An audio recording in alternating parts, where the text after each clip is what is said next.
कभी सोचा है कि भारतीय खाने की हर प्लेट में स्वाद के अलावा और क्या-क्या छिपा हो सकता है?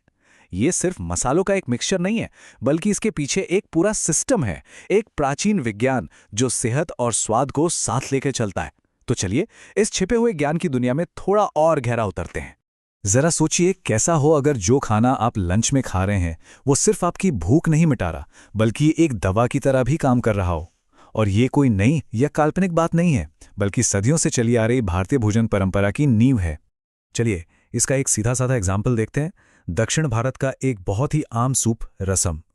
ये सिर्फ एक आरामदायक डिश नहीं है, बल्कि इस बात का जीता जागता सबूत है कि कैसे हमारा रोजमर्रा का खाना ही हमारी सबसे अच्छी दवा बन सकता है। तो रसम में ऐसा क्या खास है? इसका जवाब एक कॉन्सेप्ट में छिपा है, जिसे वैज्ञानिक पारंपरिक कार्यात्मक भोजन या ट्रेडिशनल फंक्शनल फूड कहते हैं। चलिए समझते हैं कि इसका असल में मतलब क्या है। आसान भाषा में समझें तो ये कोई खास सप्लीमेंट या दवा नहीं है जिसे बीमार होने पर लिया जाए। नहीं, ये हमारा रोज का खाना है जो नेचुरल तरीके से हमें सेहतमंद रखता है और बीमारियों को दूर रखने में मदद करता है। अब रसम की असली ताकत को समझने के लिए हमें इसके मसालों को देखना होगा। असल में इसका हर मसाला अपने आप में एक छोटी सी फार्मेसी है और इसके पीछे अब ठोस वैज्ञानिक सबूत भी हैं। अब देखिए यहाँ पर होता क्या है। हल्दी में करक्यूमिन है जो सूजन कम करता है। लहसुन में एलिसिन है जो कीटाणुओं से लड़ता है। लेकिन असली जादू तो कहीं और है। काली मिर्च में मौजूद पिपरिन शरीर को हल्दी के फायदेमंद करक्यूमिन को कई गुना बेहतर तरीके से सोखने में मदद करता है। ये मसालों की एक परफेक्ट टीम है। और हाँ, ये जो खाना ही दवा है वाली बात है ना, ये कोई आज की खोज नहीं है। मशहूर ग्रीक चिकित्सक हिप्पोक्रेट्स के इस विचार को दुनिया भर में फैलाने से लगभग 3,500 साल पहले भारत की सिद्ध चिकित्सा प्रणाली में उन्वे मरुंथु का सिद्धांत था। मतलब वही भोजन ही औषधि है। ये ज्ञान बहुत बहुत पुराना है। तो पॉइंट ये है कि असली राज किसी एक जादुई मसाले में नहीं है, बल्कि इन सभी चीजों के एक साथ मिलकर काम करने में है। जब ये साथ आते हैं तो एक दूसरे के असर को बढ़ा देते हैं। साइंस की भाषा में इसे सिनर्जी कहते हैं। अच्छा, तो अभी तक हमने बात की कि खाने में क्या डाला जाता है, पर क्या आप जानते हैं कि उसे कैसे पकाया जाता है? ये भी उतना ही जरूरी है। चलिए एक ऐसी ही टेक्निक को समझते हैं जो कला और विज्ञान का एक कमाल का संगम है। तड़का, ये शब्द सुनते ही खाने की महक याद आ जाती है ना? गरम घी या तेल में साबुत मसाले डाले जाते हैं।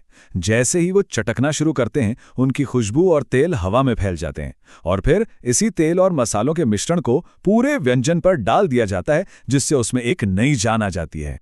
ये देखने में एक छोटा सा स्टेप लग सकता है, लेकिन असल में ये पूरे खाने का कैरेक्टर बदल देता है। ये सिर्फ स्वाद नहीं बढ़ाता, बल्कि खाने में गहराई ले आता है, जो साधारण सी सब्जी या दाल को भी कुछ खास बना देता है। और यहीं पर खाना पकाने की कला साइंस से मिलती है। ये तड़का लगाने का प्रोसेस सिर्फ स्वाद के लिए नहीं है। गर्मी से मसालों के अंदर छिपे हुए औषधीय कंपाउंड्स, जिन्हें बायोएक्टिव कंपाउंड्स कहते हैं, एक्टिवेट हो जाते हैं। ये वही कंपाउंड्स हैं जो शरीर को सेहतमंद रखने में मदद करते हैं। मतलब पकाने का तरीका उतना ही जरूरी है जितना कि उसमें डाली गई चीजें। लेकिन भारतीय भोजन की कहानी सिर्फ शरीर पर आकर खत्म नहीं होती। ये तो मन और आत्मा तक भी जाती है। पारंपरिक रसोई में कोई भी चीज डालने से पहले यह भी सोचा जाता है कि इसका हमारे मन पर, हमारी चेतना पर क्या असर होगा। इस पूरी सोच का एक बहुत अहम हिस्सा है अहिंसा, मतलब किसी भी जीवित प्राणी को नुकसान न पहुंचाना। और ये सिद्धांत सिर्फ जानवरों तक ही सीमित नहीं है, कुछ परंपराओं में ये पौधों तक भी जाता है। अब सवाल ये उठता है कि अहिंसा का सब्जियों से क्या लेना देना? वो भी तो जिंदा होती हैं, तो क्या कुछ भी खाना हिंसा है? इसका जवाब हमें जैन फिलॉसफी में और गहराई से मिलता है। तो देखिए, इसके पीछे दो बहुत गहरी बातें हैं। पहली, जब आप आलू या प्याज जैसी जड़ वाली सब्जी को जमीन से उखाड़ते हैं तो पूरा पौधा खत्म हो जाता है, जबकि फल या पत्ती तोड़ने से पौधा जिंदा रहता है। और दूसरी, जैन दर्शन मानता है कि एक ही जड़ में अनगिनत सूक्ष्म जीव होते हैं, इसलिए एक आलू खाने को एक सेब खाने से ज्यादा हिंसापूर्ण माना जाता है। अहिंसा से भी आगे बढ़कर एक और मान्यता है, वो ये कि खाना हमारे मन पर सीधा असर डालता है। हम जो भी खाते हैं वो हमारे विचारों और हमारी भावनाओं को भी एक आकार देता है। आयुर्वेद में खाने को 3 गुणों में बांटा गया है। सात्विक भोजन, जैसे ताजे फल और अनाज, मन में शांति और स्पष्टता लाते हैं। वहीं राजसिक और तामसिक भोजन जैसे प्याज और लहसुन शरीर और मन में बेचैनी, जुनून या सुस्ती पैदा कर सकते हैं। यही वजह है कि ध्यान और आध्यात्मिक शांति की तलाश करने वाले लोग अक्सर इन चीज़ों से परहेज करते हैं। तो हमने मसाले देखे, पकाने का तरीका समझा और उसके पीछे की फिलॉसफी भी जानी।